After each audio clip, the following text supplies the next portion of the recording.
त्यानंतर पहा, read the sentence and choose one correct alternative telling the part of speech of the underlined word. Part of speech आपल्याला सांगितले. Total parts of speech किती असतात इंग्रजी भाषेमध्ये?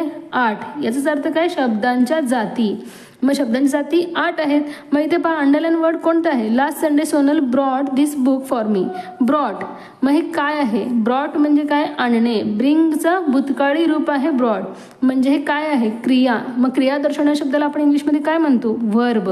नाऊन येणार आहे का? हा नाही. ॲडजेक्ट येणार नाही, ॲडवर्ब देखील येणार नाही, तर हा आहे वर्ब.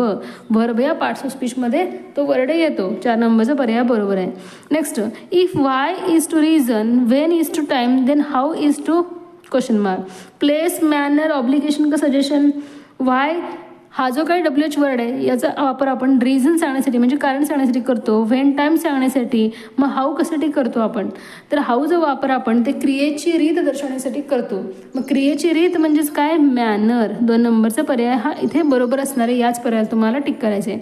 ऑब्लिगेशन, सजेशन हे मॉडेलमध्ये येतात त्यातून, हे इथे येणार नाही. आणि व्हेअर हा प्लेससाठी असतो. त्यानंतर पहा, choose the correct modal auxiliary showing the ability. तर पहा इथे क्वेश्चन आलेलं आहे मॉडल ऑक्झिलरी. मग ऑक्झिलरी वर्ब म्हणजेच काय? Helping verb. हेल्पिंग वर्बचे 2 टाईप्स असतात, प्रायमरी आणि मॉडल. मॉडेलमध्ये ॲबिलिटी शो करणारं ऑक्झिलरी आपल्याला सांगायचं आहे मॉडेल. मग पहा, यू स्विम इन द वेल. मे येणार आहे, मस्ट येणार आहे, कॅन का डू. तर पहा ॲबिलिटीज शो करण्यासाठी आपण कॅन या मॉडेल ऑक्झिलरी वर्बचा वापर करतो, म्हणून 3 नंबरचा पर्याय इथे बरोबर असणार आहे. डू हा तर काय आहे? प्रायमरी ऑक्झिलरी वर्ब आहे. मस्ट हे आपण ऑब्लिगेशन किंवा कंपल्शनसाठी आपण यूज करतो. मे हे परमिशनसाठी आपण यूज करतो, म्हणून इथे 3 नंबरचा पर्याय बरोबर असणार आहे. त्यानंतर identify the type of tense of the underline word.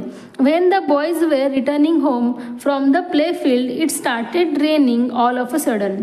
मग पहा अंडरलाइन वर्ड कोणता आहे? स्टार्टेड. मग याचं काय सांगायचं आपल्याला? टेन्स सांगायचं आहे. मग पहा स्टार्टेड मेन वर्ब काय आहे? स्टार्ट. मग स्टार्टेड म्हणजे काय असणार आहे? V2 किंवा V3 फॉर्म असणार आहे. Raining all of a sudden. मग पहा पास्ट कंटिन्युअस टेन्स येणार आहे का? तो नाही.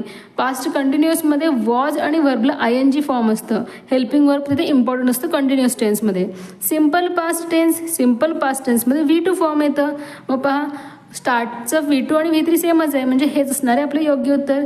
फ्युचर टेन्स तर इथे येणार नाही, कारण फ्युचर टेन्समध्ये विल असायला हवं. शॉल विल हे हेल्पिंग वर्ब असायला हवं.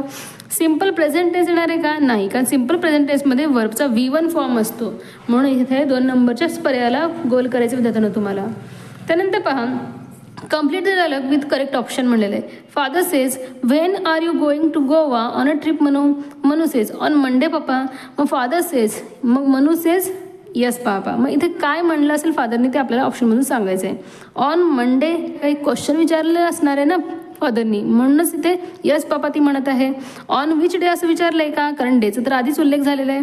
On Monday, why not on Sunday असं म्हणतील का? नाही, हे देखील येणार नाही. ऑन मंडे कन्फर्मेशन केलेलं आहे पुन्हा विचारून. ऑन मंडे, मग मनू म्हणत आहे यस पापा, म्हणजे हेच असणार आहे आपलं योग्य उत्तर. 3 नंबरचा पर्याय बरोबर असणार आहे मुलांना. त्यानंतर पहा choose the correct alternative to complete the indirect speech sentence. Direct indirect speech ग्रामरच्या पाठवर हा क्वेश्चन आहे. डायरेक्ट स्पीच पहा काय आहे? Father said to Rahul comma double inverted कॉमामध्ये somebody is calling you. Indirect speech father told, said टूच्या ठिकाणी टोल्ड आपण ॲड करतो. राहुल दॅट, आणि इथे दॅट आपण ॲड करतो. हे दोन्ही कॉमा आणि जो काही इन्व्हर्टेड कॉमा आहे डबल इन्व्हर्टेड तो काढून आपण दॅट ॲड करतो. समबडीचं यस स्मॉल काढून समबडी इजचं काय होणार आहे? वॉज. समबडी वॉज कॉलिंग हिम, यूचं हिम होणार आहे. समबडी वॉज कॉलिंग हिम. मग पहा वॉज कॉलिंग हिम कुठे आहे? 3 नंबरच्या पर्यायामध्ये. हे असणार आहे तुमचं योग्य उत्तर. त्यानंतर पाहता क्वेश्चन पुढील. Read the following SMS message and choose the correct alternative to bring out meaning of that underline word. Papa I couldn't run fast. तर पहा बी और सी आहे का हे? तर नाही, कारण हे SMS वर्ड आहे. I wasn't feeling well. मग पहा BA कॉज, बी और सी का B अँड C? बिकॉज. तर या जो काही SMS सेंटेन्स आहे, SMS मेसेज आहे, याचा अर्थ because I wasn't feeling well. तर हे असणार याचं योग्य उत्तर.